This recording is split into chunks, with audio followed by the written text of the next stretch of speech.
Welcome to today's edition of the Rush 24/7 podcast. Donald Trump is surging. The American economy continues to tank.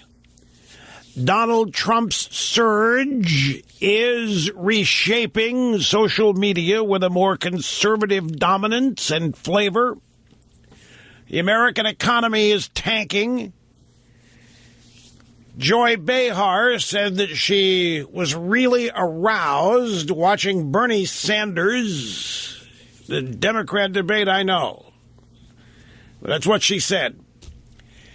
And in the midst of all of this, we have learned that climate change is about to destroy Afghanistan because President Obama has said we're now going to have to stay there. Greetings, my friends, and welcome. Rush Limbaugh, great to have you here. Telephone number is 800-282-2882 if you want to be on the program. And the email address, lrushbo@eibnet.com. Congratulations to the Kansas City Royals with a comeback win again last night in Game 5. So they open tomorrow night in Kansas City for 2 games on Friday and Saturday. Head to Toronto to play the Blue Jays for the next 3. Meanwhile, tonight, the Mets and the Dodgers in their Game 5 to determine who's going to oppose the Chicago Cubs in the National League Championship Series. And how long has it been since I talked about any of this? In baseball, has to be years. Just goes to show you the cultural shifts taking place out there because this program on the cutting edge of societal evolution. So Trump surging, Trump back to normal on the campaign trail being heckled, the American economy tanking, all that coming up. I want to start with Obama and Afghanistan. Remember, the Democrats told us at their debate Friday night, and Obama has pounded this home every chance he gets, that the number one threat facing the world is climate change. Now, all of a sudden, the president has decided that we're not going to get out of Afghanistan. After announcing that Bush's war in Afghanistan is over, now Obama has decided to keep people there. And, my friends, I am wondering what is really going on here. There's something that we're not being told. There's either some internal polling data the Democrats have that is very devastating on foreign policy, foreign affairs, or this situation in Syria with Putin is so bad that Obama all of a sudden has awakened and realized what's going on, and we can't get out of Afghanistan. Despite all the promises the Democrats made at their debate, we're going to get out of the world. And they do this every time there is a Democrat primary debate. It's always a contest over which candidate's going to get us out of the world the fastest. And it happened again earlier this week as they told us that there weren't going to be any more wars and we weren't going to be involved in them. And we shouldn't have won in Iraq in the first place. You would have thought the Iraq war was still going on. That it was only yesterday we discovered no weapons of mass destruction. And all of this. And here comes President Obama sandbagging these Democrats seeking the party nomination by saying, you know what, it isn't over in Afghanistan and we've got to stay there. But he's contradicting himself. And I'm really curious. I'm really curious to know what is driving this.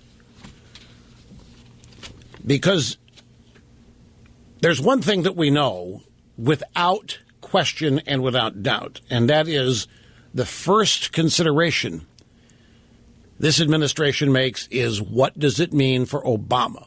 What is the impact on Obama? Will it hurt Obama? Will it help Obama? As opposed to, are we close to losing Afghanistan and we need to stay in there and hold on to it? That's not a primary concern.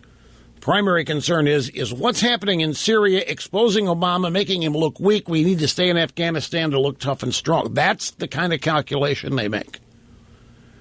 And as such, they're probably driven by polling data in some such fashion, maybe focus group data. I don't know. But I'm really curious to know why we are staying in Afghanistan. After all of these announcements, he's made speech after speech, even up at West Point. We're getting out of there. It's done. We took care of it. Bush screwed it up, but I went in there. Obama said, and I fixed it. Now it's time to leave. We're going to bring our troops home. Hallelujah. We already brought them home from Afghanistan. Meanwhile, the Middle East is in a shambles. It's on fire. Benjamin Netanyahu is about to speak on the recent spate of terrorism uptick in Israel proper. You know, in many ways, it's almost like we're reliving the 1980s. Putin's got eyes on Afghanistan again, trying to rebuild the Soviet Union, reconstitute it. Let's go to the audio soundbites. This is May 25th, Memorial Day this year. Mere months ago, Barack Hussein Obama, again, at Arlington National Cemetery. For many of us, this Memorial Day is especially meaningful. It is the first since our war in Afghanistan came to an end. Today is the first Memorial Day in 14 years that the United States is not engaged in a major ground war. Well, that, of course, I mean, depending on how you define these things, I mean, that's total BS, too. But see, it doesn't matter. What they say is what gets reported, is what is perceived as reality. But we're still at war in many places in the Middle East. And not because of anything we're doing. We're under assault. Our allies are under assault constantly. It's Obama and the Democrats who want to try to pretend they're a bunch of pacifists and that they're ending wars and so forth. But reality intrudes. And they can't get a look at the situation in Syria. Iranian soldiers, Cuban soldiers, Russian jets are pounding our allies on the ground in Syria. How the hell did Obama ever let things come to this? Seriously, folks. How many red lines did he draw in the sand for Bashar Assad? And every time he drew a red line, somebody crossed it with impunity. And so there was no incentive for them to not cross, not continue their aggression. Thanks to Obama, the Taliban now controls more of Afghanistan than they did in 2001. And then Obama said, yeah, well, Bush screwed it up in there, screwed up the Afghan war, but I fixed it. And then last May, you just heard him. It's a victory. We're bringing the troops home. We're out of there.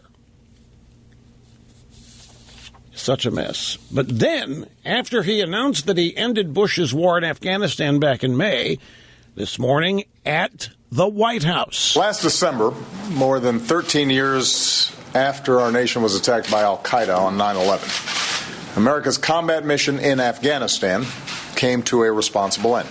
Okay, so last May, the war in Afghanistan was over. This morning, the war in Afghanistan, combat mission in Afghanistan came to a responsible end.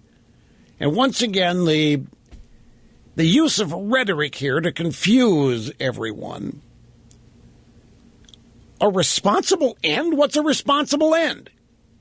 We're left to fill in the blanks ourselves. Responsible end means what? We got out with honor, even though we got our butts kicked. We won, but we didn't kill anybody. We won, but no civilians were hurt. What is a responsible end? Well, there isn't even an end, because also this morning at the White House, President Barack Hussein Obama, speaking about his plans to delay troop withdrawals in Afghanistan. Now, you've just heard two sound bites where it's over. We won, came to a responsible end. For more than 13 years, led by an irresponsible cowboy, George W. Bush, combat mission in Afghanistan came to an end. And then there was this. Pressure from Pakistan has resulted in more al-Qaeda coming into Afghanistan, and we've seen the emergence of an ISIL presence. I'm therefore announcing the following steps, which I am convinced offer the best possibility for lasting progress in Afghanistan. First, I've decided to maintain our current posture of 9,800 troops in Afghanistan through most of next year, 2016. Their mission will not change. Our troops will continue to pursue those two narrow tasks that I outlined earlier, training Afghan forces and going after al-Qaeda. What does that mean, going after al-Qaeda? He's trying to tell you that we don't have any real boots on the ground. Yeah, we got 9,800 people there, but we're just training the Afghans. But we're not firing shots. We're not engaged in a war because the combat portion of the war ended. And he announced that back in May, and he re-announced it this morning. America's combat mission came to an end. But now all of a sudden, ISIS is in Afghanistan, in addition to being in Syria, in addition to being in Iraq, and he's laying that off on Pakistan? Pressure from Pakistan has resulted in more al-Qaeda coming into Afghanistan, and we've seen the emergence of ISIS. So, I'm going to maintain our current position. I'm going to maintain our current presence. What's that? Combat mission's over. Bringing the troops home. No, 9,800 are staying. They're going to train the Afghans. We're going to go after al-Qaeda. Meanwhile, loyal Democrat Looney Tune voters are beside themselves with confusion because they believe President Obama when he says he's going to end wars and focus on climate change. And they believe their Democrat presidential candidates when in debates they say, we're going to get out of Afghanistan. We should have never been in the first place. We're going to get out of Iraq. We had never been in the first place. We're going to stop all these wars. We're the reason for the wars. Bush and the Republicans are the reason for the wars.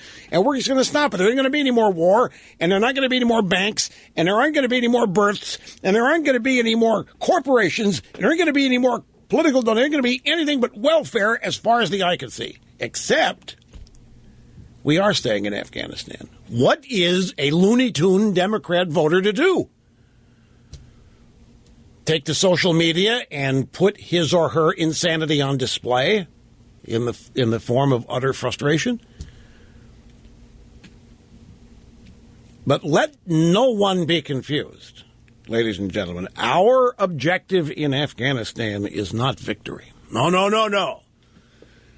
Victory, politically incorrect. You know why? Because that would mean somebody loses. And we will not be responsible for anybody losing. We're going to keep 9,800 troops there, but victory, nope, don't even think that. That's not what we're about. That's not what America's about. That's never been what America's about. Victory over people, yeah. Victory over the Indians, how did that work out for the Indians? Victory over the Mexicans, how did it work out? We're not going to be that kind of America anymore. Here, listen for yourself. Afghanistan will not be a perfect place. It's a poor country that will have to work hard on its development. There will continue to be contested areas. But Afghans like these are standing up for their country. If they were to fail, they would endanger the security of us all. And we've made an enormous investment in a stable Afghanistan. Afghans are making difficult but genuine progress. This modest but meaningful extension of our presence, while sticking to our current narrow missions, can make a real difference. You heard it. You heard it right there. Modest but meaningful extension of our presence. Nothing about victory. Nothing about vanquishing anybody. So what the hell are we doing here? Afghanistan will not be a perfect place. What is? What is perfect? See, they think they can perfect everything. They can perfect people. They can perfect the United States. They can correct all the flaws that were there from the beginning founding days. Now I admit that Afghanistan will not be a perfect place. It's a poor country that'll have to work hard on its development. What? Have you been ignoring what's been going on in Afghanistan for the last 1,000 years? For crying out loud, this is one of the craziest excuses for staying there I have ever heard. There will continue to be contested areas. Really? You mean the warlords just aren't bowing down and giving up? Afghans like those standing up for their country. If they were to fail, it would endanger the security of us all. We've made enormous investment in stable Afghanistan. It hasn't worked out. We're still there.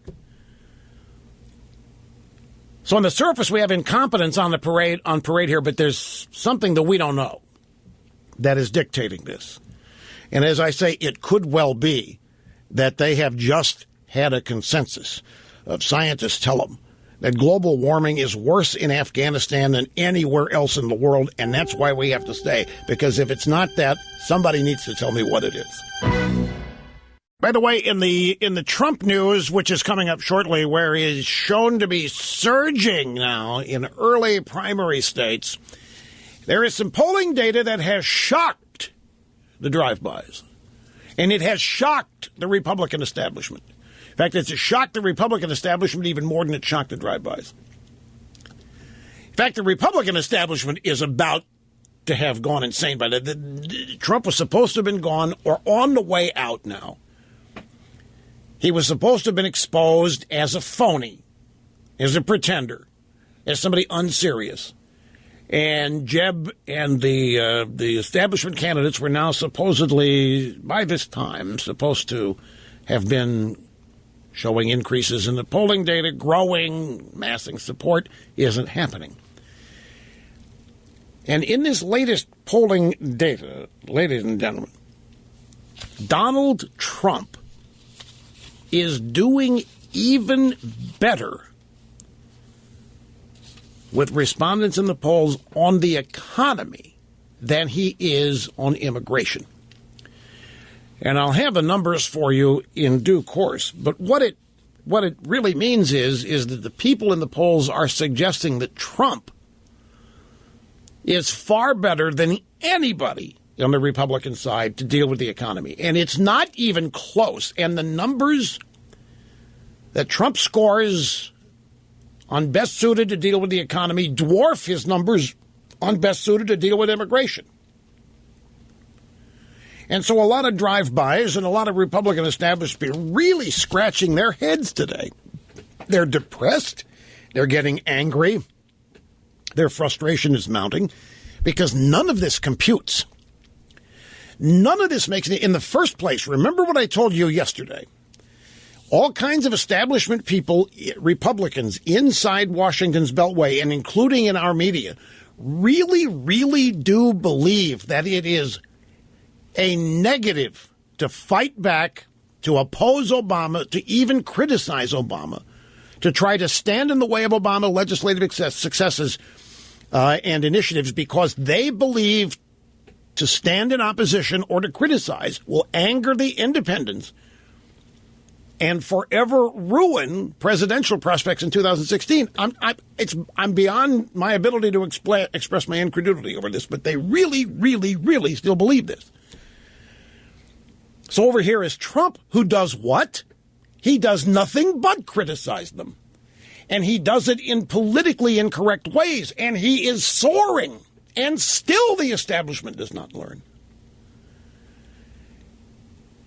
Now, the subject matter, the economy and immigration, illegal immigration, the two issues, I would like to assist those in the Republican establishment who are confused and trying to understand something that makes no sense to them. The two issues are inexorably linked.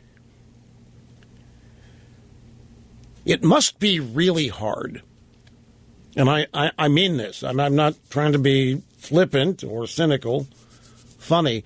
It must be really hard for people who live and work in Washington and have for a while to put themselves in the shoes of people in this country, in flyover country or wherever. I don't think they still have a grasp of the fear of the future people have.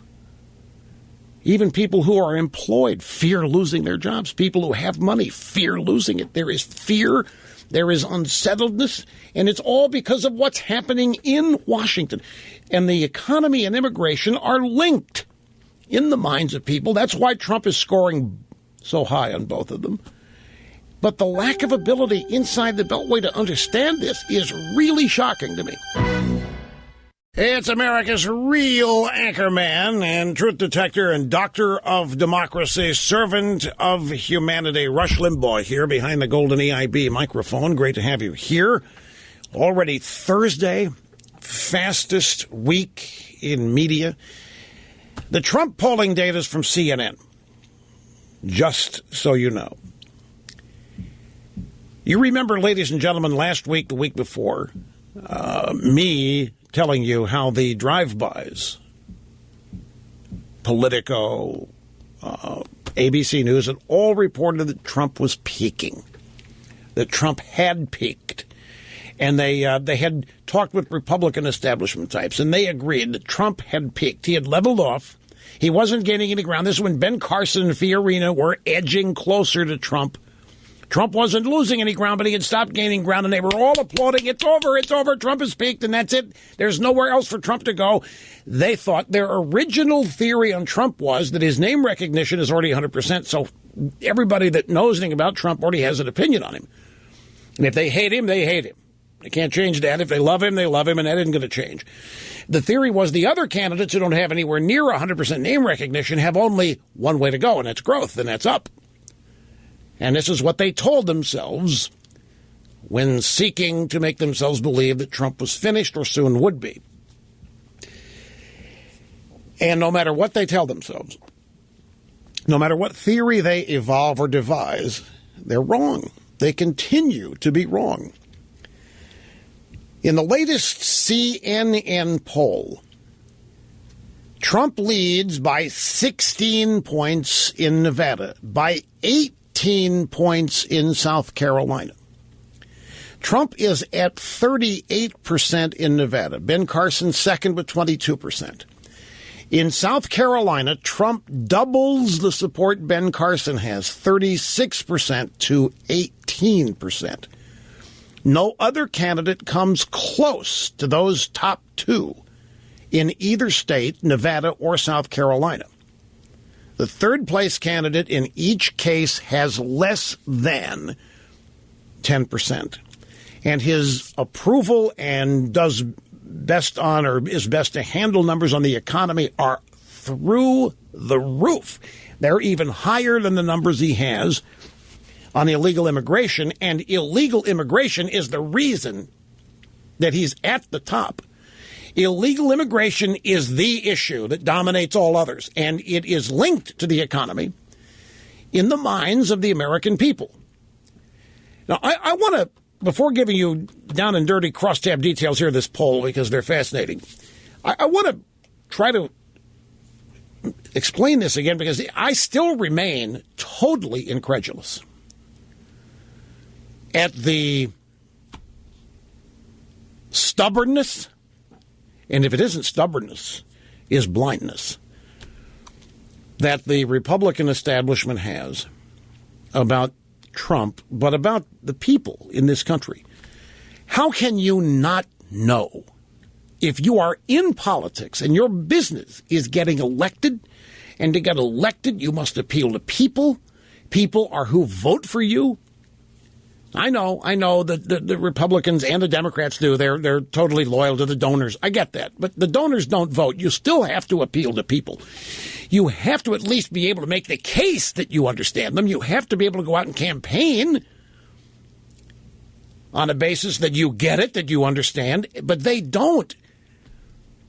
They don't understand the public attitude on immigration. They denigrate the public attitude. They don't understand the public attitude on the economy. They don't think it's particularly bad. I mean, it's bad, but it's not all that bad in their view. And look where they live. Where they live, the economy's just humming along. The unemployment rate's at 3%. Everybody's doing wonderfully well.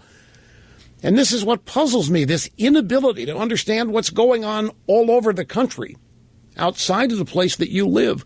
The thing that, and I think this is true not just of Republicans, I think it's true of everybody in the Beltway. And I'm including in this the media and many of the think tanks and everybody that's just been absorbed in that culture. They think, for example, on illegal immigration, what's driving it is hatred and racism and bigotry and anger, and they haven't the slightest idea that what's driving it's fear. People are scared. People are worried about the future of this country because they know things are not right. People who are working and are doing okay worry they're going to get fired. They see layoffs happening all over the country. They see companies downsizing to part-time and removing health care benefits. They see all this. People see this. They worry about it happening to them if it hasn't happened already. Then they turn on TV and all they hear is politicians talking about more giveaways to the illegals and more giveaways to people not working. People who have savings worry that it's going to vanish or it's going to be made worthless. There is a genuine fear out there, and it's a legitimate fear because things are not right in this country. Barack Obama is not a president who believes in this country, does not speak positively about it, does not talk about growth and expansion, does not talk the exact opposite. In fact, we're told that, well, those good times in the past, we really didn't deserve those. We were living on borrowed time and on borrowed credit cards, and it's not paid a bill now. We've got to manage the decline. People don't want us, the United States of America. We don't manage the decline. We stop the decline and we start growing. You plug Trump into all this, and Trump makes perfect sense. Or Trump's success makes perfect sense when you plug him into these circumstances that people inside the Beltway don't see. The Republican establishment is still... I'm at a loss. They are still obsessed with, oh my God, we can't get blamed for government shutdown. Oh geez, no. So we can't criticize Obama. No, we can't do the nuclear option. No, we can't do budget reconciliation. No, we can't. No, we can't stop the Iran deal. No, we can't because the independents and the moderates. No, we'll lose them. That's really the political thought that's governing them. To criticize Obama, the Democrats, to stop Obama, to oppose Obama, is to engender and risk the Republicans winning the presidency in 2016. Do not doubt me. This is what's driving them. And so they look at Trump and they think Trump is guaranteeing a Democrat victory because Trump's doing everything they think shouldn't be done. Trump's out criticizing Democrats. He's speaking positively about America. He is opposing everything that's happening right now, wants to fix it overnight, be done with it, and move on and make America great again. And inside the Beltway, they're scared to death over that kind of talk. Imagine that. How disconnected must you be to think that that kind of talk is going to lose you an election? The thinking that the Republican establishment's engaging in now, we can't criticize Obama, we can't oppose Obama, we can't come up with legislation that he won't sign, we can't do any of that because we'll lose the White House 2016. Well, okay, let's say you win the White House in 2016. Does that also mean you can't advance your own agenda after you win because that's going to anger the independents? Even after you've won, are you going to be defensive about who you are and what you believe in so as not to tick people off? This is incomprehensible to me. Meanwhile, out in the rest of the country, where people know things are not right, it doesn't make sense that an organization like Planned Parenthood can chop up fetuses and sell the body parts, and nobody does anything to stop it. It's not right. It just isn't right. That 340 cities are sanctuary cities, and illegal aliens can come here from anywhere in the world and have safe haven and be exempt from American law. That's not right. That should not be happening. There's no way that should happen. That the Democrat Party and the Republican establishment together are expanding welfare and food stamp benefits for illegal aliens and not closing the border and welcoming even more doesn't make sense. It doesn't compute. It's not right. And so people, even if they're not able to explain it in an ABCD way, they get it. They understand this isn't right. Something's out of kilter. And all these institutions, traditions, all of these things that used to be reliable as backstops, reliable as uncorrupted, they all seem to be falling one after another. This creates a fear and a worry over a lack of confidence about the future of this country. And there's no confidence in current leadership. We have a president who will not even properly identify terrorists as who they are and what they're doing, and doesn't seem to be interested in stopping them. The same president seems totally focused on taking guns away from the law-abiding in this country. The same president and his party seems to believe that the problems in the world are caused by people he calls bitter clingers. In this kind of climate, people are terrified in some sectors, scared in others, worried in others. So you throw Donald Trump into all this, and it makes perfect sense that he would be scoring as well as he is and doing as well as he is. And it's not just because he's an outsider. All of this is rooted in substance. It's all rooted in substance, and this is another thing that they don't get inside the Beltway. The elites, the ruling class, the establishment, whatever you wish to call them. They're chalking this stuff up to showbiz, entertainment, reality TV, what have you. They are in utter denial about what's happening and why it's happening. In Nevada, in this CNN poll, illegal immigration ranks third in this poll behind the economy and terrorism and voters' concerns. In South Carolina, both of these states are important early states. By the way, you're in Nevada, South Carolina, they're big in the early on process. In South Carolina, immigration is in fifth place in terms of voter concerns, behind the economy, foreign policy, terrorism, healthcare, then immigration. But you see, I believe that all of these things are inexorably linked. Whether immigration's 1, 3, or 5, still in the top 5, it's all part of the mix of things that just aren't right. It just doesn't make sense, the way things are happening and the way people are doing things in this country right now. And that explains why people like Trump and Carson are circling the top of the tier. I must take a break here because I'm a little long, and we'll be back and continue after this. Sit tight, folks. Well, yeah, here's the number. Overall, 67% think Trump is best able to handle the economy. Closest is Carly Fiorina at 7%. I'm not kidding you. 67%, this is the CNN poll, October 3rd through the 10th. 67% think Trump best suited to deal with the economy. Next, Fiorina, 7%. And it goes down from there. Bush, 6, Carson, 6, Rubio, 4, Cruz, 2, Paul, 3.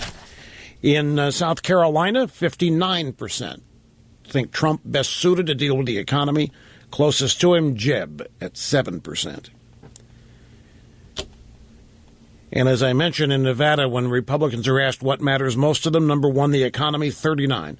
Terrorism, number 2, at 22%. Illegal immigration, third, 14%. But look, at all these are linked. Illegal immigration is a huge factor on the economy, and terrorism is part of illegal immigration in terms of people's fears. These things are, in my mind, they're really difficult to separate. South Carolina, as I mentioned, the economy, most important, at 41%. Foreign policy next, 16%. Terrorism, 16%. Healthcare, 9%. Illegal immigration, 8%. South Carolina.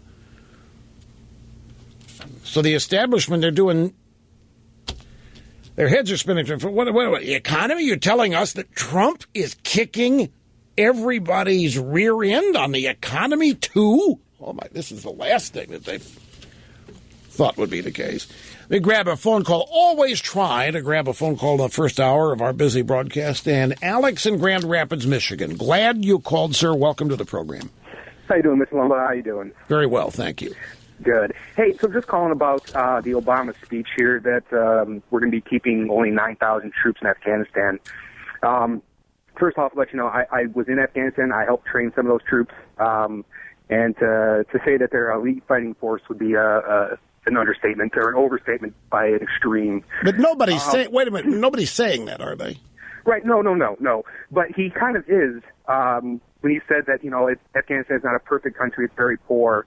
But then he went on to say that it's up to this third world country to fight the Taliban, Al-Qaeda, And No, wait. No, I hate to keep it, but he's not the Taliban. He left the Taliban out of this on purpose. He's negotiating with the Taliban. He wants the Taliban to become part of the Afghanistan government, which is another thing. It ought to be a big question mark to everybody. Sure, but still we have Al-Qaeda and now ISIS in there, and that it's up to this third world country to win this battle against these two groups, and it's the safety and security of all of us depend upon it. See, Alex, you're making the mistake of falling for Obama's rhetoric. And I'm not being critical. You're not falling for it. I should be more accurate. You're expressing incredulity over what he's saying is not possible. And you're right. It isn't possible. We're not going to train. We've been at 14 years. We're not going to train. I have been there, folks. We're not going to train. It's arguable that we even have half the country on our side, for crying out loud. But even if we do, we're not going to train the Afghan army with 9,800 troops while at the same time go after Al-Qaeda or whatever he said. But he knows that too. Alex, this is just so the media will spread his words, and so that loyal Democrat voters, low information people, we're going to think Obama's on the case now. Oh, we're going to train the Afghans to take over, we're going to get out? Cool, right on, man. And they forget that Obama promised we'd be out of there 5 years ago, and that we're still there. He's just mouthing the words so they be reported as though it's actual news when it's nothing but hocus pocus. Just scratch the surface. We have just scratched the surface. We have 2 big, exciting broadcast hours remaining.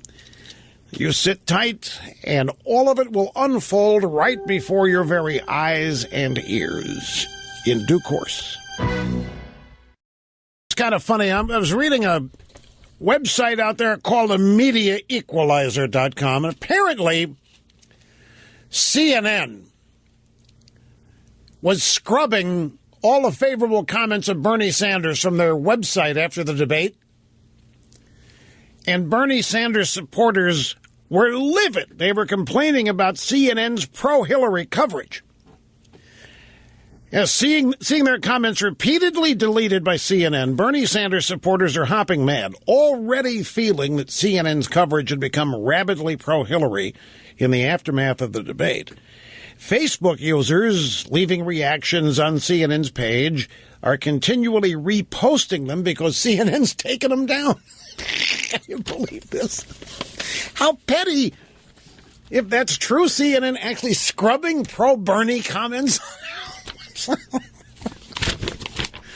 Greetings, my friends, and welcome back. It's great to have you. Rush Limbaugh here behind the golden EIB microphone. Well, what's the question?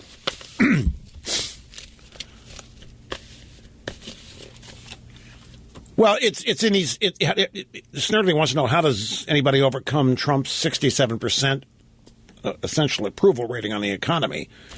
If you're another Republican nominee, you have to hope that something's going to happen to force Trump out. I mean, it really is stunning. The polling data that shared earlier. It's a CNN poll, and this number. It's a poll of Nevada and South Carolina, where Trump is leading by 16 points in Nevada, 18 points in South Carolina. And he's way ahead in both states when voters are asked which Republican has the best chance of winning the general election. I didn't mention that to you, but that number there's nobody even close to him. In Nevada and South Carolina, on the question of best chance to win the general election, it's Trump going away of the entire Republican field. But the number that has everybody standing up and taking notice,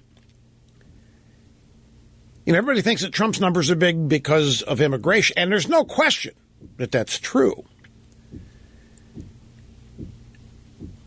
But Republican voters in Nevada and South Carolina combined, this is the economy, October 3rd to what I'm looking for here to see if this is nationwide or in these two states. Let me just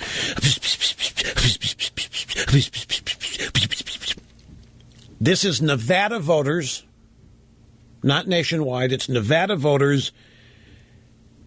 Who'd be best on the economy? Donald Trump, 67%. Closest is Fiorina at 7%. That's Nevada.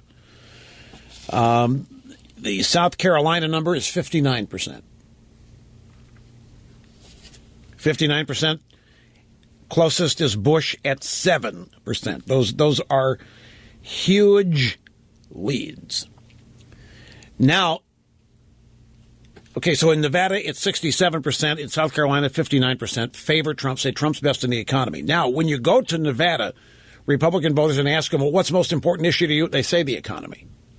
So Snerdley's question, how do you overcome that? You don't.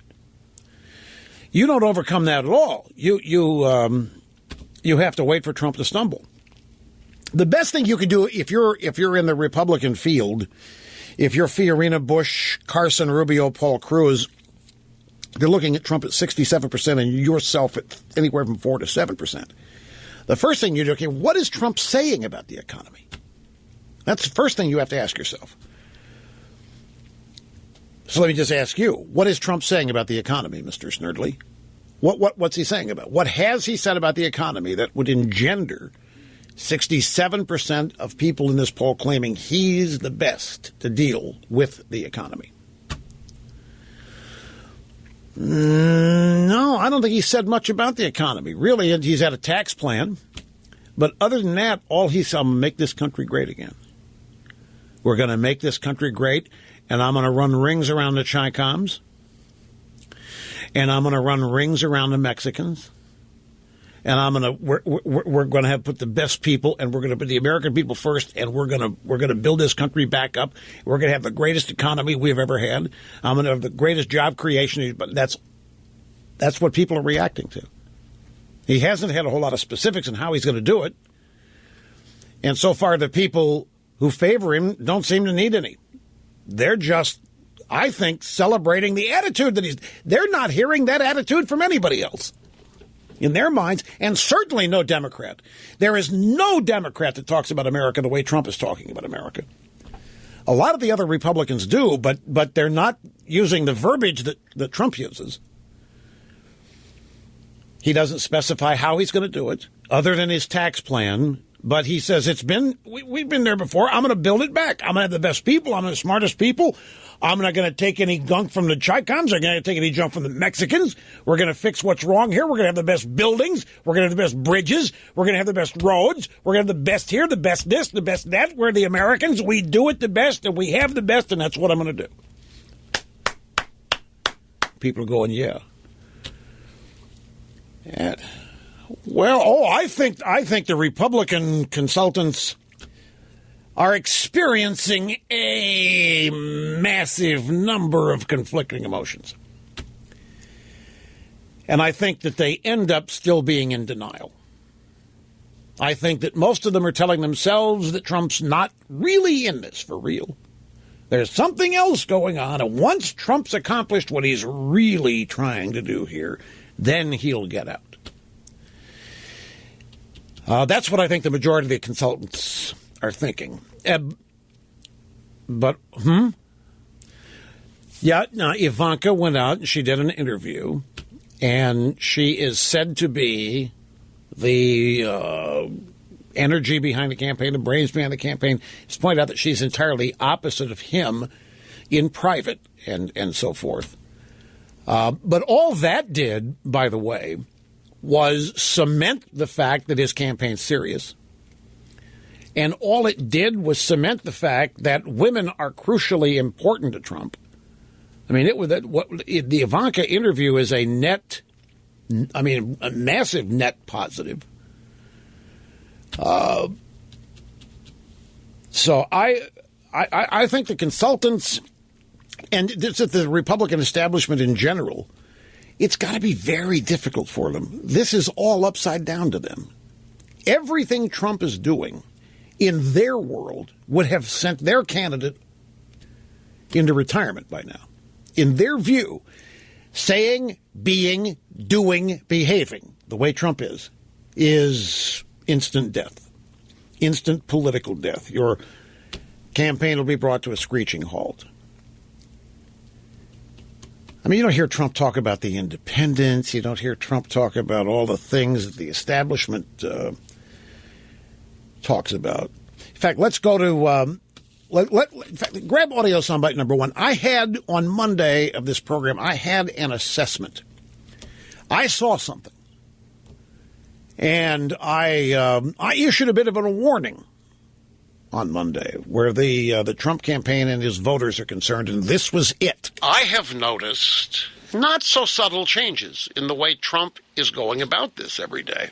He's not making flamboyant statements nearly as frequently and as profoundly as he did early on. He's still bombastic. He still goes out and does the, I'm the greatest, I'll be the greatest, it's going to be the greatest, we're the greatest, all of that, which is entertaining, and it's inspiring, too, to people who want it to be the case and to people who believe that he can make it happen. But he is more and more issue-oriented and substantive each day. His answers to various questions now have a little bit more depth to them. And it's not, I don't think, because he's had to study up on things. I think his approach is changing. You have a sense of presence. Everybody does when you're a public figure. And if you're good, you know when it's time to transform and how to transform. And that's the point that I was making on Monday. Okay, Trump's been in this a long time now. It's not the first day. And I think what we're seeing is evidence of just how serious he is. He is in the midst here of a transformation to more substantive, less flamboyance, but still there. And he can revive it at any moment and with credibility, and does. But there's a new depth of character here to the Trump campaign and to Trump. And what I chalked it up to was a sense of stage presence. Anybody who is a public performer has a sense of stage presence. It is the sense of empathy that tells the successful performer how he or she is being perceived. And it is that empathy and that stage presence that then instinctively instruct a public figure what direction to take. And I think what's happening to Trump is that as he's in it longer, it becomes more and more likely that he can win and will. And that carries with it new levels of responsibility, public perceived responsibility. I'm not saying that Trump was joking at first and is all of a sudden getting serious. I'm talking about the way he is presenting himself in public. And if you have a sense of stage presence about this, and he does, then you know when it's time to either evolve or transform yourself. And he's in the midst of doing that now, which was my point. Now, let's go to the Today Show this morning on NBC. Katie Tour interviewed him about the campaign, and it's about 19 seconds. This is the result. The GOP frontrunner is still ahead, but with Ben Carson creeping in, now signs he might be changing his tone. For a candidate not known for second-guessing himself, the brash billionaire does admit. I think I could be perhaps a little bit, I can watch my words a little bit, maybe be a little bit more politically correct. All right, see, now, he doesn't really mean he's going to be more politically correct. He's voicing what I just told you is happening. He now has a sense that his chances are really rock solid, they're rock solid good. And so he is admitting here that his tone is going to change a little bit. He's got to be very careful, though, that the substance doesn't change. And I really don't think he should even be talking about this. It's the old, you execute the marketing plan, you don't tell people what it's going to be, you just do it. But she asked him a question, and he answered it. And he said, yeah, I'm going to be watching my words a little bit, maybe a little bit more politically correct. What that means, don't worry, Trumpsters, it doesn't mean he's going PC. It just means he's going to get a little bit more serious more at a time. That's all it means, because he has a sense that the situation requires it now. and that the circumstances demand it now. Now, having said that, just to show you that he has not lost anything, and he's not, I don't want any of you Trumpsters getting worried yet. Let's go to Richmond, Virginia last night, a campaign event, Trump back to form. I watched Hillary last night with we're going to give this, we're going to give that. The poor woman, she's got to give everything away because this maniac that was standing on her right is giving everything away, so she's following. That's what's happening. This socialist / communist, okay? Nobody wants to say it. I call him a socialist / communist, okay? Because that's what he is. So then you see her stand up. Now it's her turn. And she goes, oh, I'm going to do that too. Yeah, so don't worry. Just showing you Trump's there. He still has the capacity to do what it is that put him on the map, and he's willing to do it. But he's going to be mixing other tones in with this now. Now, he got heckled at Richmond, Virginia. I think what's happening here is that the establishment is sending hecklers out. We know that a Jeb Bush campaign babe ended up at the No Labels event in New Hampshire. And the Jeb Bush campaign babe, Lauren Beck, she stood up. Mr. Trump, it sounded to me like you don't care for women much, and as a woman, that really bothers me that you don't much like women. So she was a Jeb Bush plant. He gets heckled in Richmond last night. And I think that I think it's pathetic, but I think some of these Oppo research people, that's the best they can do. They think Trump can be taken off his game.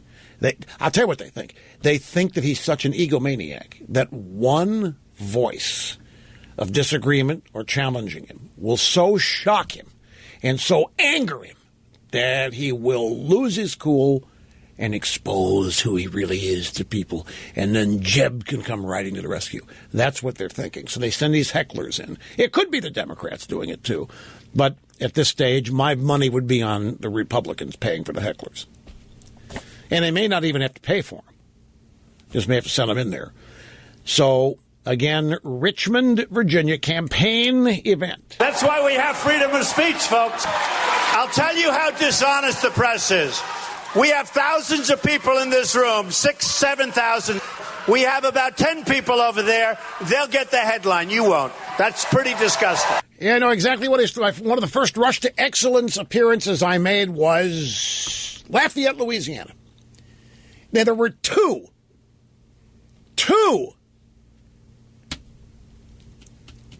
women. I was going to describe them, but I thought better of it. Standing out front of the arena inside where there were 2,500 people. And the headline the next day, Limbaugh protested in Baton Rouge. And he had a picture of the two people holding signs. And there were 2,500 people inside. He is exactly, that's how he handled the hecklers. Got to take a break. We got more. Stay with us. Don't go. By the way, an important point on these hecklers at Trump in Richmond, they looked like they could have been illegal immigrants. But regardless, you know what happened? It wasn't really Trump that shut him up. It was his audience. His audience just was not going to put up with it. And I'm going to tell you something. This is remarkable, too. And it speaks volumes about the depth of Trump's support. That these people are not going to put up with the usual politics, stuff that usually happens. Hecklers show up. Usually people just stand or sit silently while the hecklers do what they do, and security comes along finally after a while, escorts them out. The Trump people drowned them out. The Trump people outshouted them and basically let them know that they were not affected by them, didn't care what they were saying, and just get the hell out. And when that happens, whether it's Trump or anybody else up there, that inspires you and gives you all kinds of confidence as well.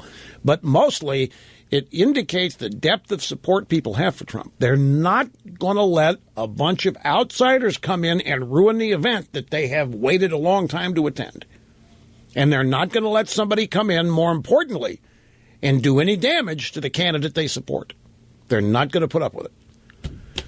Here is Mitch in Sunbury, North Carolina. Great that you waited. I appreciate your patience. Hello, sir. Good afternoon, Professor. It's an honor speaking with you again. Thank you.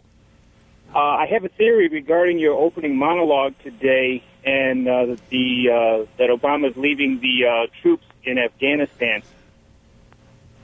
All right. What is it?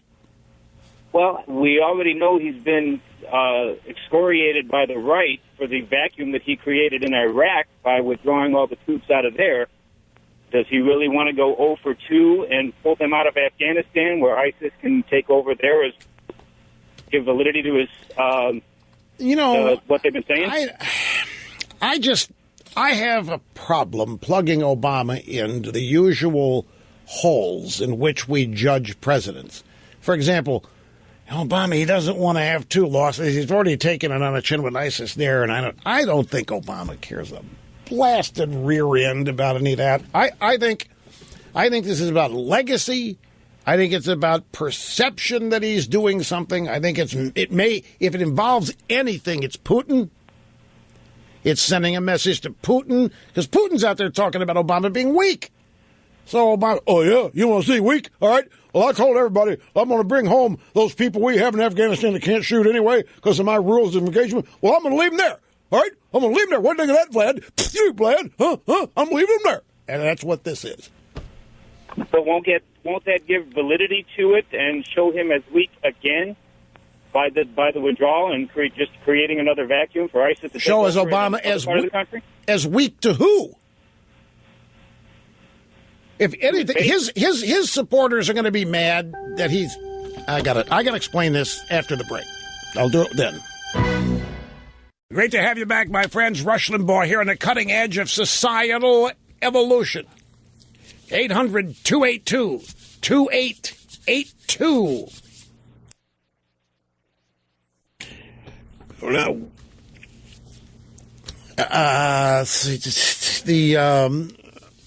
I wanted to close the loop on what the last caller was about Obama in Afghanistan. The caller said that we're going into Afghanistan because we can't afford to lose twice.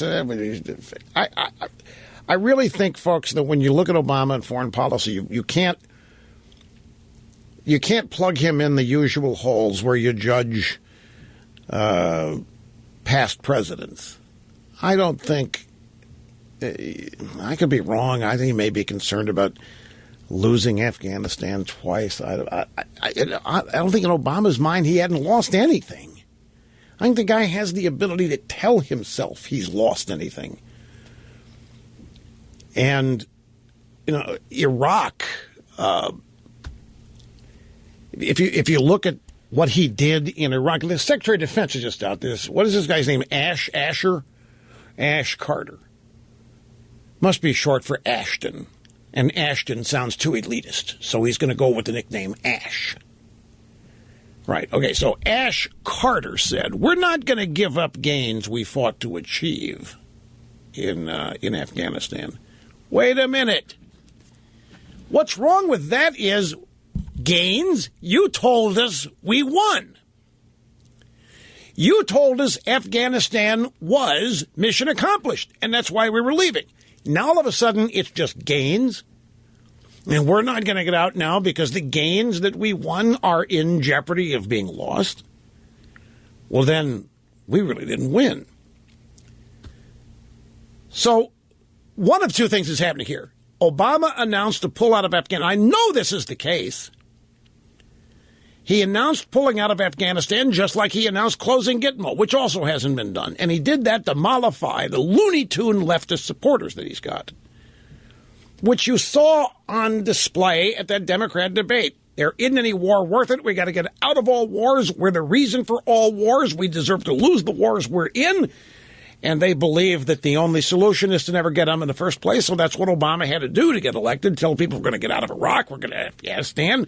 We're going to close Gitmo. The fact that he didn't do any of that, other than Iraq, which gave us ISIS,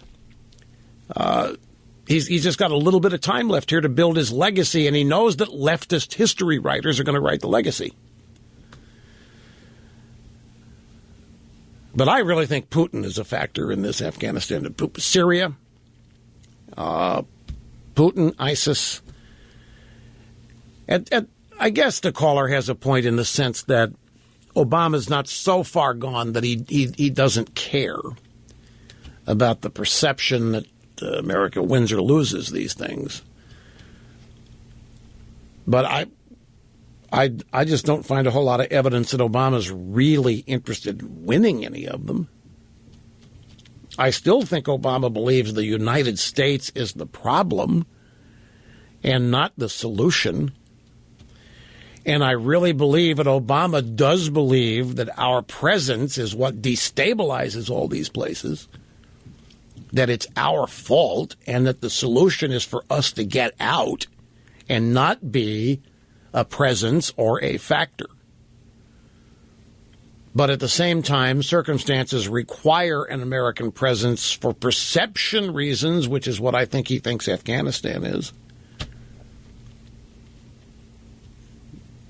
The real question is, what do his supporters think? The donors to the Democrat Party. Here's the lead Democrat not getting out of Afghanistan after claiming we were and claiming it was victory. And now we're staying. He's no better than George W. Bush in their minds, the way they look at things. Other news, it turns out more people watched NCIS than watched the Democrat debate. After the debate the next day, remember the stories? Wow, CNN, wow, man, really great. And they had a pretty good number, but it was not the most watched show of the night. Scientists claim that they can change your belief on immigrants and God with magnets. This is from the UK Daily Express. A bizarre experiment claims to be able to make Christians no longer believe in God and make Britons open their arms to migrants. Scientists looked at how the brain resolves abstract ideological problems using a technique called transcranial magnetic stimulation. Researchers safely shut down certain groups of neurons in the brains of volunteers. Transcranial magnetic stimulation, which is used to treat depression, involves placing a large electromagnetic coil against the scalp, which creates electric currents that stimulate nerve cells in the region of the brain involved in mood control. Researchers found the technique radically altered religious perceptions and prejudice. Wait, prejudice or judgment? There's a difference. But you would never know that from the media today. Belief in God was reduced almost by a third using transcranial magnetic stimulation. Belief in God reduced almost by a third. Participants became 28.5% less bothered by immigration. Well then, shutting down these neurons is a good thing. Maybe this treatment can be incorporated into Obamacare. Maybe in order to qualify for free health care, you have to undergo transcranial magnetic stimulation. And if you're a bitter clinger, it's the first thing you have to submit to. This way, Obama can eliminate from your brain every Christian belief that you have and your hatred or disagreement with immigration. Obama can fix it with a little magnetic coil up on your head. Dr. Kazi Izuma from the University of York said people often turn to ideology when they're confronted by problems. So being bothered by immigration numbers is a matter of ideology and not, say, a matter of economics or common sense. Who knew? The scientists targeted the posterior medial frontal cortex, a brain region a few inches up from the forehead that's associated with detecting and responding to problems.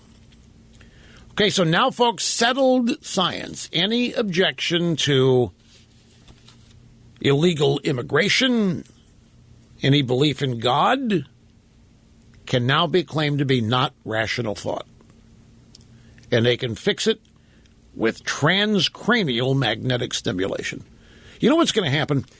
You've heard this story, and some time is going to go by, weeks, months, maybe a year. And whatever, in a period of time from now, you're going to hear a story about this. You're going to, I've heard about this. I heard about this. Where did I hear about this? Oh, a transcript. And you're going to remember you heard it on this program. And mark my words, UK Daily Express, there are now people who believe they can fix a belief in Christianity and fix an opposition to illegal immigration with something called transcranial magnetic stimulation. In other words, belief in God it's a natural mistake. It's a brain malfunction that can be fixed. And so is opposition to immigration. That will be the takeaway. What else do I have here? Massive. Oh, there's a weatherman in France, if I didn't know better, was a daily listener to this program when it comes to climate change and global warming. But for now, brief time out. Sit tight, more straight ahead. Don't go. No, I'm just feeling a little stressed out. I've got to write something for National Review. It's got to be submitted by tomorrow. It's going to be really hard. Well, no, National Review has got their 60th anniversary issue coming up, and they've asked me to write between 750 and 1,000 words about the role of this show and AM radio, talk radio in the last 20, 30 years in the American political so forth. I'm just uncomfortable writing about I've got a hook for this, but I'm just uncomfortable writing about, personal pronoun I this and I that. And it just makes me nervous doing that. But so I'm stressing out over it. Bottom line, it's one of these things that until I get it done tonight, I'm not going to feel free. And I didn't want to, I've been putting it off and putting it off and putting it because I didn't have a hook for it. But I finally came up with a hook. Now I've got to put this thing together. Anyway, no. They asked me 3 weeks ago, and I said I would do it, and I just kept procrastinating. I told them I would do it, and when I wait for that massive bolt of inspiration, for the hook for the idea. And it didn't come until yesterday. And Rich Lowry, poor guy, he's been, time's drawing short here, Rush. I mean, we got a great issue already. We'd love to have it. Rich, I'm with you.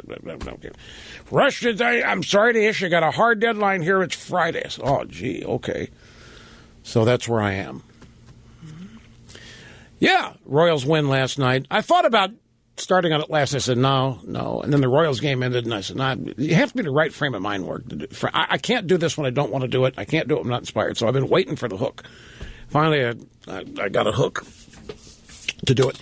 By the way, folks, I have over the past year, we have literally been inundated at rushrevere.com, all of the readers of the books and then some have been requesting a Liberty the horse stuffed animal, a cuddly stuffed animal. And we have responded to the massive public demand. And Liberty now has a plush and cuddly stuffed animal sidekick. And it is just the cutest thing. And it is perfect for your little child to have this stuffed horse animal while you're reading the books. And we got it in today, and this is it. I'm holding it up for those of you on the diddle cam so you can see it. I mean, I have to, even I, El Rushbo, this is just cute as it can be. And it is a replica of Liberty, the talking horse, in the Rush Revere Time Travel Adventures with Exceptional Americans series.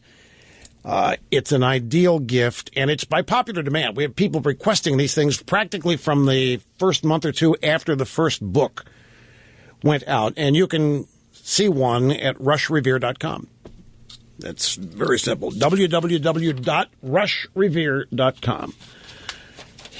I tried to balance the new thing on top of the computer monitor so it'd be up there all show, but it won't stay. I need some kind of a support up there for it. And I meant to show you earlier, and I just remembered it just now. Matt in Peoria, Illinois. I've got about 45 seconds that I wanted to get to you. How are you, sir? Mega extra large in the thigh spandex pantsuit dittos, right? Well, thank you very much. Can I quickly give a shout out to my conservative mentor in Bellingham, Washington? Sure. Mark Nelson, we love you and keep thieving off the Northwest liberals. Rush, Bernie Sanders' campaign bragged today that they received $2 million in contributions after the debate. In the interest of fairness and socialist principles and the fact that Bernie didn't earn all that, I challenge Bernie Sanders to share that wealth with the other proletariat candidates, Chafee, Webb, and O'Malley. Now, that's an interesting proposition and challenge that you've made, Bernie. I didn't know did he get $2 million? Wow. Okay, so he got $2 million. If I were Bernie Sanders as social, I'd be upset that any of my supporters had that much money. How can anybody supporting me have that much money? How come it hasn't been taken from them yet? But it's a good point. Will he now share it with the likes of his other candidates? And there's no way. No. Transcranial stimulation. It's the new liberal term for electric shock therapy, or a new liberal term for brainwashing, or cleansing, as they might look at it. Open line Friday tomorrow. My friends, we'll see you then. Adios. Your guiding light through times of trouble, confusion, murkiness, tumult, chaos, fear, the inexplicable, and yes, even the good times. Rush Limbaugh. Happy to be here, folks. Telephone number is 800-282-2882. And if you want to send an email, it's lrushbo@eibnet.com. In addition to the internal polling data on the economy that Trump is just killing everybody on, 67% among Republican voters best equipped to deal with the economy. You know, there's another factor in this that I think the Republican establishment, you know, I ought not just single, the Democrats are part of this whole mix, too. I mean, the Washington establishment's actually made up of both parties. But we're talking about Republicans, that's why I've specified. But there's something else that's driving the Trump candidacy or Trump success that I don't know if they're in denial about this at the RNC and within the party, or if they're just stubbornly saying we don't care. But the fact that Trump isn't owned, the Chamber of Commerce can't tell him what to do. Not a single donor can tell him what to do. I mean, Republican voters know full well. It makes no sense the Republican Party is for illegal immigrants. It makes no sense at all until they hear that that's what Republican donors want. And then they hear that Republican donors want that so they can have cheap labor. What does the Republican establishment expect to happen? You think Republican voters are just going to embrace candidates who seem to be running to implement the agenda of donors who have interests that are in direct contradiction to that of the people? I mean, this is not hard to understand. And they're making it look like it's unreal, it's not serious, Trump will burn out, he's not going to really stay in it for the get-go.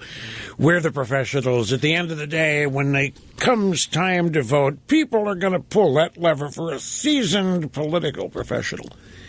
All the evidence so far is that the seasoned political professional is the least desired candidate in this cycle on the Republican side. But my point is, in addition to everything else that Trump is doing and saying, the fact that he is not beholden to anybody, that there's no cronyism going on with Trump. I mean, none that anybody knows anyway. Chamber of Commerce is not for him. Big donors that demand this or that are not for him. And in that sense, he comes across as independent. But I was going to say, in addition to the economic numbers and the immigration numbers, in Nevada and South Carolina, Trump enjoys 36% support, 36 and 38% support just in the horse race section of the poll in these two states. And they're important states, and they're early, and Nevada particularly is seen as a big Democrat state because it's, in many ways, it's a union capital. And so it's rocking the boat in any number of ways. Now, let's throw this in the mix. You know, there's unemployment news today. And I want to read this to you. This is from the Zero Hedge website, which we quote frequently on this program. The headline, Initial Jobless Claims Plunge to 42-year lows despite surging job cuts. Now, that doesn't make any sense. The number of people filing unemployment claims is at a 42-year low? Sorry. No, there has to be something else to make that true. That just can't be. Then the second part of the headline, despite surging job cuts, meaning layoffs are happening all over this country. People are losing their jobs left and right, and yet jobless claims are at a 42-year low. Here's how they explain this at Zero Hedge. The yawning gap between job cuts surging the most since the year 2009, meaning more jobs are being removed and cut and layoffs since 2009. And initial jobless claims, hovering near 42-year lows, continues to grow as initial jobless claims collapse 7,000 this week to 255,000. That's the lowest since 1973. Bear in mind Goldman Sachs' explanation that jobless claims are useless in this part of the business cycle. This does not signal a booming labor market. Although payroll employment growth has slowed in recent months, initial claims for unemployment insurance remain very low. The 4-week moving average of initial claims has trended lower again this year, despite big layoffs in energy-producing states. Does this mean that the current rate of non-farm payroll growth understates the strength of the labor market? No, it's the exact opposite. The bottom line is, I don't care how you get there, and I don't care what numbers they want to throw out there. This jobless claims number, people filing for unemployment compensation, does not factor in the people who have lost it after 4 years and are now off of the rolls in terms of being counted as looking for work. So they're not being counted as unemployed, which is how you end up with a 5.1% unemployment rate when 94 million Americans aren't working. That's the number. 94 million Americans are not working. People are losing their jobs. There's not an economic boom. There is not job creation going on. And this, too, is something the American people can sense. You know when the economy's booming. You can't miss it. You're in the middle of it. You're living it, even if it's not happening to you. You see it happening where you live. You see it happening with people you know, either getting new jobs or getting raises, or the mall's getting more crowded, or something. You see evidence of economic growth. By the same token, you see evidence economic slowdown. Just yesterday, I didn't have a chance to get to it. Maybe I do. Maybe I still have U.S. consumer finally losing the will to shop. Wait a minute now. How does this make sense? I mean, if we have this roaring economy, if we've got this booming recovery, which Obama and these people love to tell us, and the media loves to repeat it, then how do you get stories with all these layoffs and U.S. consumer finally losing the will to shop? No, people don't lose the will to shop. You know, this is more idiocy. Shopping is being treated as a capitalist activity born of excess. Shopping is a waste of time. Shopping is one of these evil byproducts of a capitalist society where the distribution of wealth is so unfair that some people can shop and other people can't. And so to be able to shop in the modern vernacular, in the minds of American Democrats, is a negative because not everybody can. Shopping, the ability to go shopping. Why? That's because of the inequalities of capitalism. So we have a headline, U.S. consumer finally losing the will to shop. No, there's a difference in shopping. Well, there actually isn't, but this is the point. Is it shopping when you go to the grocery store? You kind of have to go there, don't you? Well, obviously it's not as much fun, but what is shopping versus buying?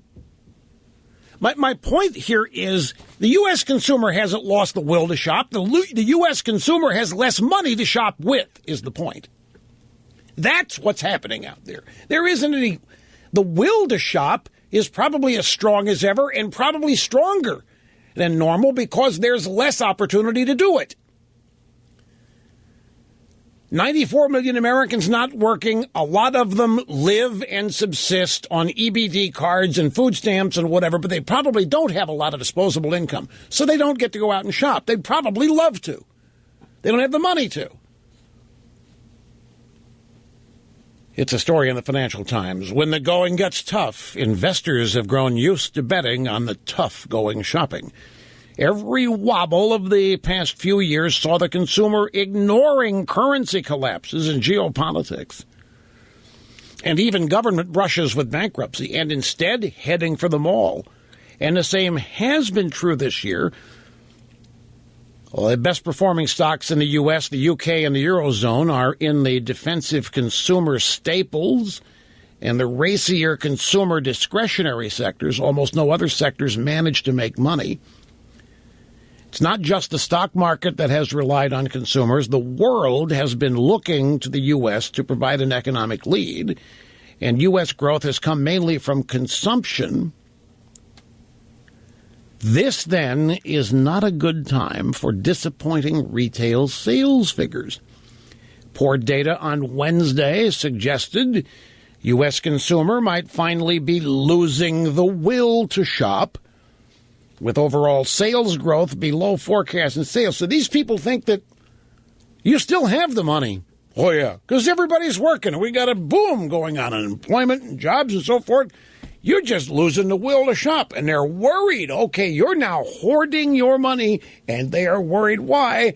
Because you spending your money is what has led the world out of the economic doldrums. Consumerism. When the Democrats aren't criticizing that. So now you have lost your will to shop. The experts think that you've just lost the confidence, the desire. It doesn't even occur to them that people have less disposable income with which to shop. And this is another one of these real-world circumstances that the elites seemingly do not see that just bewilders me. They must be telling themselves, wherever they congregate, Washington, New York, Boston, wherever, and in London, they must be telling themselves that there isn't any real problem in the economy. They're doing okay. Everything where they live is fine. They see the number of unemployed, 5.1%. They actually believe it. The disconnect here is just profound, is my point. They don't understand. I think it's been a long time since the political class has been as woefully out of touch with the population of a country. I can't remember it being any bigger than it is right now. Okay, now I want to dot the I, cross the T on this, because I have here in my formerly nicotine-stained fingers a big-time story from the Pew people for the Center of People in the Press, or what, Pew Research Center. Headline, wealth inequality has widened along racial, ethnic lines since end of Great Recession. Basically, they claim the Great Recession ended about a year after Obama took office, and since that time, the inequality of wealth has widened along racial and ethnic lines. But that's not the story. They bury the lead in their own story. The story that they don't highlight here is how dramatically the drop in all income has been since Obama, 2007 to 2013. That's the survey period. The inequality gap, I mean, the gap of wealth, ethnic and racial lines is there. But everybody has lost wealth in terms of median household net worth. Every group, every quintile is down big time since Obama took office. And it's in a chart here. Wealth by race and ethnicity, 2007-2013. It's in the chart. They don't talk about it. No, in the story, it's all about how white median household net worth is $141,900. Hispanic median household net worth, $13,700. African American median household net worth, $11,000. So, to sum it up, the median white family income, $141,000, Hispanic, $13,700, blacks, $11,000. Story, look at that inequality. Look at that. Look at why whites are a fewer and fewer number, and yet they've got all the money. That's what you're supposed to conclude from this. But if you read the whole thing, which nobody's going to do, which is why I'm telling you this, what the real story in this is how everybody is losing household net worth. How everybody is getting poorer. Now, I'm not saying $141,000 is poor, but everybody's losing income. Everybody's losing net worth. Throw the top 1% out. I mean, but we're just talking average, ordinary, everyday Americans, which is who makes up the country. And that is the story. But they're trying to make it look like, well, okay, so here we have the first African-American president, right? Historic. It was going to be different, right? How does this happen? How does the median household net worth, white America, $142,000 a year. It's 141.9. Whites 141.9, Hispanics 13.7, blacks 11. I mean, how does that happen? Why didn't Obama fix that? Don't you think African Americans and Hispanics, if they saw this story, would be asking, why didn't Obama fix that? And I guess it's a legitimate question if you think that's what Obama was elected to do, if that's why you wanted him to be president. The real story is that everybody in America is suffering, and the point is there isn't a growing and burgeoning economy. There isn't something roaring. There isn't job creation whatsoever. That's the reason I'm bringing this in, to tie it in with the other two stories I've had here about the disconnect that exists between people in Washington and people in the rest of the country. In the meantime, let me go to the phones because people have been waiting. St. Louis, this is Peter. Great to have you on the program, Peter. Hi. Hi, Rush. Are you there? Yeah, right here. I just said hi. 1992 Mega Dittos, Rush. Thank you very much. So I called to just let you know that I think the Republicans got it wrong, that they're looking at the independents as if we're moderates, when in fact we're not. I mean, we might be made up of part moderates, but I myself was a Republican, but no longer. You know, this is a good point. I know exactly what Peter is saying here. The Republicans are worried more about independents than they are their own voters. I guess it's because they just take for granted their own voters are going to vote for them, despite what's happened in the last two presidential races when a lot of Republican voters have not voted. They've stayed home. I don't know how else to explain this. I could use names that might make the point even better, but I don't want to use names because it's not really the point. I don't want people to lose focus on the issue by getting caught up in personnel. But there are people whose names you see, faces you see every day on TV, that think the Republicans just have to shut up, because if they oppose anything, it's going to anger the independents.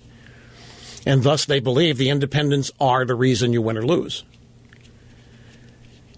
And his point is, there's a lot of independents out here that are former Republicans. We just fed up with the party. We quit. We're not loyal. We're not going to identify ourselves as Republicans, but we're not moderates. But the party may think they all are, is the point, and it would affect the way they support them. Now, the key to it is that the Republican establishment obviously thinks independents are not Republicans. Now, you might think, well, of course they're not, Rush. They're calling themselves independents. Of course they're not Republican. You've got to follow that out. You got to play that out, follow that through. If the Republican establishment believes that the independents are not Republicans, then do they believe that they tend more toward Democrat? Do they tend toward Republican? Have they studied? Do they know who the independents are? Do they know that the independents are made up in large part of disaffected Republicans, fed up and simply do not want to be identified with an R in their voter registration? Or do they think the independents are largely Democrats? Okay, well, no matter how you answer this, the net result is the Republican Party believes in order to get elected, it cannot be the Republican Party. If they're going to run around and say, we can't oppose Obama, it'll upset the independents. No, we can't stop the Iran deal, it'll upset the independents. No, we can't really do anything about Obamacare because we can't stop it and we can't override a veto, and just to put up the fight would irritate the independents. Then they obviously think the independents are not Republicans. And yet if they think they cannot win without the independents, therefore they have to appeal to them. What a great trick somebody has played. Republicans, the only way you can win is to not be Republican. And by God, the Republicans are following right along. They're for amnesty. They're echoing the Democrat Party on a lot of things under the premise that this is the only way they can win. I've always thought this independent game, this notion that you can't win the White House without a majority of the independents, has always been a trick. And I've explained that to you countless times. Because what it does, when every Republican consultant believes that, every Republican campaign ends up being targeted at 20% of the population rather than all of it. And there's no way you can win by campaigning for 20% of the population and their votes. So it really does matter what the Republican Party thinks or who they think independents are. Because if it is resulting in the Republican Party telling itself, we can't win being Republican. We've either got to mask our republicanism or ignore it or hide it. And that means, what does that mean? That means we've got to somehow shut up the Tea Party. Oh, my God, the Tea Party is going to kill us. Tea Party is going to let everybody know that, oh, God, we're conservative Republicans. Oh, no. So they have to disavow the Tea Party. They have to disavow conservatism because their primary objective is to tell non-Republican voters that, hey, we're not Republicans, really. We're not what you think of Republicans. I mean, this is a doozy of a trick that they have fallen for. Anyway, let's head back to the phones here because I still got a lot of things to do to get to. So really, really interesting stuff I can't wait to get to, plus your phone call. For example, we've got Hillary Clinton soundbite. She was on local TV in Vegas, and what the info babe in Vegas did to Hillary makes CNN look like romper room supporters. Just wouldn't let Hillary get away with one answer to the questions that she was asked. Hillary had no answer for some of these questions. This local TV reporter in Vegas showed the drive-bys. Was it Denver? Yeah, it's KUSA in Denver. That's right. It's KUSA in Denver. Here, let's may as well play them. Here we go. Audio soundbite number 11, 12, and 13. This is Brandon Rittiman. I'm obviously thinking of something else because this is a guy. And I heard there's another one about some female reporter. But we'll do these. This is KUSA TV. This is their website. This is in Denver. They released clips from an upcoming Balance of Power show where the host Brandon Rittiman interviewed Hillary Clinton. And they had a discussion about her email scandal. And here is Brandon Rittiman, the local reporter for Denver's KUSA TV. Here's the setup. You used a small Denver company called Platte River Networks to manage your private server. It appears now that data off of that server got backed up to a cloud server somewhere else without your knowledge or consent. Platte River told me if it knew, and it's not in the business of asking, but if it knew that you were planning to send State Department type information through this system, this is not the system that they would have set you up with. You're the nation's top diplomat in that role. You got to know that, what you're sending through communications is valuable to foreign intelligence. Why go with this system? Did any part of you think maybe this isn't a good idea? Because that's the question. She's never been asked that question that way.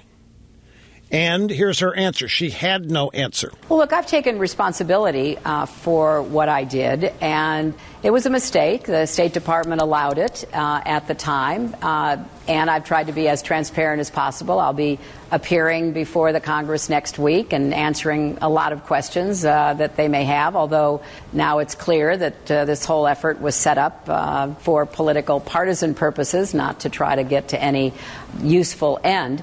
But I'll be in a position to respond, and the American people can listen and watch and draw their own conclusions. So she didn't say a word. He describes her setup as being vulnerable, that the company that set it up would not have set it up the way they did if she had told them classified data was going to be on it.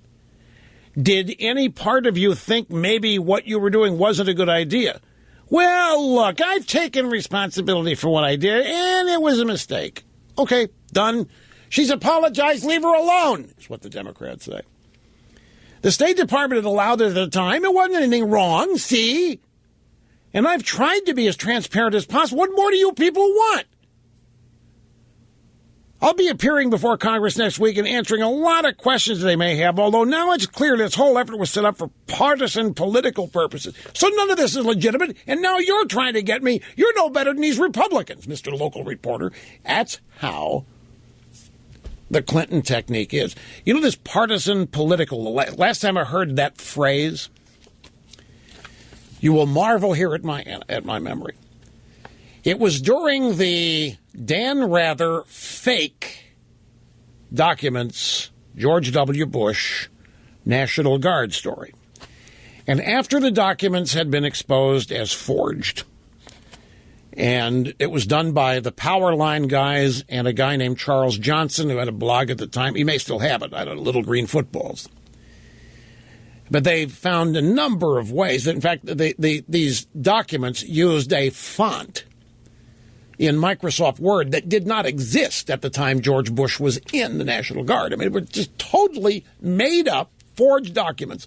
And it was clear that the guy trying to sell them to CBS, as far as not for money, but convince them to use this, Bill Burkett, elevator didn't go to the top floor there. Is an order of fries short of a Happy Meal. And yet they relied on the guy. So after all of this had been exposed, and Dan Rather is still anchoring the CBS Evening News, one particularly devastating day for Dan Rather, when more evidence of the forgery and how it was done had been in the news that day, Dan Rather opened his newscast that night with the phrase, "Partisan political operatives today are saying that we at CBS engaged in important. These partisan political operatives are nevertheless attempting to cast aspersions on that which we do here at CBS News. Partisan political operatives." And that became the way they tried to extricate them. That phrase, partisan political operatives, is supposed to convey to undecided or low information voters that a bunch of mean extremists are out to get the good guys. So now here's Hillary using the phrase partisan political operatives. You listen closely and you will hear people on the left use that phrase often to try to discredit their critics as another. Partisan political operatives today said further evidence exists that we at CBS forged documents. Well, I wish to tell these partisan political operatives a thing or two. If that's true, I want to break that story. Hey, Earth to Dan, you want to break? He actually said that too. He actually, if this is true, if these documents are forged, partisan political operatives say, then I want to break that story. Dan, the story's broken, dude.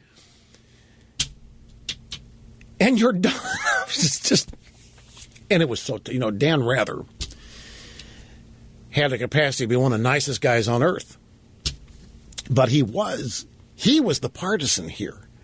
And Mary Mapes was the partisan. And Bill Burkett was the insane partisan. But they were the partisans. These bloggers, they were just getting started. And it was the way they put themselves on the map. So anyway, here's Mrs. Clinton. Well, it's been clear this whole effort was set up for partisan political purposes. Anyway, the reporter now, Brandon Ritteman, after Hillary didn't answer and evaded his question, came back and they had this little exchange. Yeah, but to someone who thinks that might have been a foolish move, what would you say about your judgment generally? Well, nothing I sent or received was marked classified at the time. That is an absolute fact. It's been verified over and over and over again. So I think that we'll have a chance to explain what that means if people don't understand it. Why don't you do it now? That's another misdirection obfuscation. Well, nothing I sent or received was marked classified at the time. It's an absolute fact. It's been verified over. No. It's just an out-and-out lie. At the level of Secretary of State, the assumption is that everything going back and forth is classified. It doesn't have to be marked. That's the rule of thumb. And here she is. Well, it didn't say classified on it, so I didn't worry about it. She's making herself out to be an absolute hick idiot and relying on that to extricate herself from the problem. Because in your job, let me just ask you, do you ever see emails marked classified, top secret? Of course not. It means nothing ever is. Same in Hillary's job. See?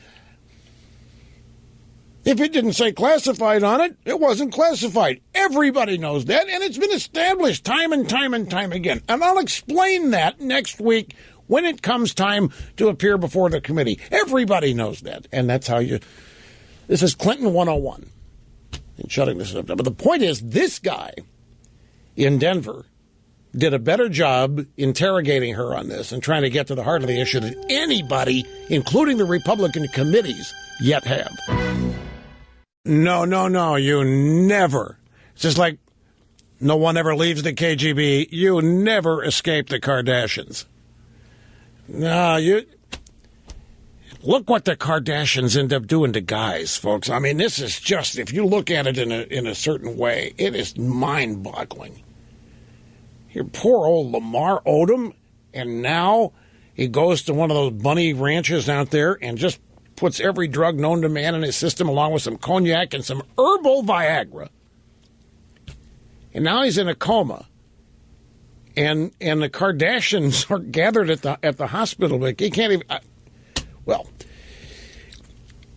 And then you have Bruce Jenner became Caitlyn Jenner. It's dicey, really dicey. Now, one thing I need to be clear on this Bill Burkett, the forgery. It was actually the first person to discover the font was a Microsoft Word font that didn't exist when Bush was in the National Guard. Was actually a person at Free Republic named Buckhead.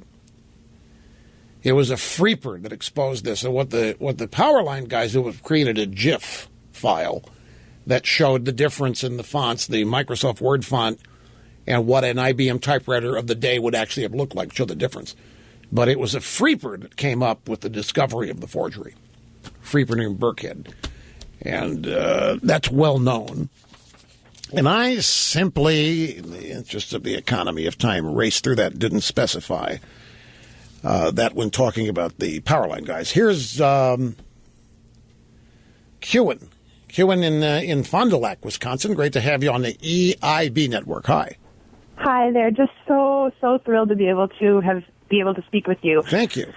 I am a registered nurse and a mother living in Fond du Lac, Wisconsin. And the point that I want to make, or the comment that I want to make today directly is related to some of the points you just made regarding the disparity between the political class and the working class. And I think that's something that needs to be recognized, is that our country, in the time that it was founded and our Constitution was created as a government for the people, by the people. And that's because at that time, those people were the people, and they weren't far removed from what it was like to live in their shoes. But our wait, just, that's not, I hate, that's not entirely true. It's what makes them even more remarkable. They were the elites of their day, intellectually, and a lot of them were very wealthy. That's what makes it remarkable what they did, even more so. They were an elite group, but they were of and by and for the people nevertheless. They did not think themselves better. And that's your point. Exactly. All right. So then my point is that where we sit now, there are so many people sitting in our political establishment who maybe have never even experienced what it's like to be working paycheck to paycheck, or to choose which bill this month you can't afford to pay, or those kind of things that the everyday American voter is experiencing. And this discrepancy that exists between what the people are actually experiencing and what the political imagines that they're experiencing or perceives that they're experiencing is very evident. And I think that includes the Republican establishment as well. And then we have the factor that we know, as you've said many, many times, that we have a very powerful media that is powerfully influential of what the people believe, in that they can even convince a group of people who are living in a current situation that the situation isn't as it is. And they're so very powerful to convince people of what to believe and what to feel and how things are going and what other people are feeling. And that really is influential in how it propagates out the yeah, well, let me tell you what's remarkable about that. That's exactly right. And those same people have been trying to convince people, the media have been trying to convince people that Trump ought not be supported, ought to go, and it's not working. They're not listening to the media. They're supporting Trump anyway. And that's an interesting point. Got to take a break, folks. Back after that. If Lamar Odom happened to be a conservative Republican out there at the Bunny Ranch, whatever it is, do you think the media might be mentioning that? No, but as it is, he's just out there. He's seeking the aid, the comfort, the solace of the women who work there at the Bunny Ranch.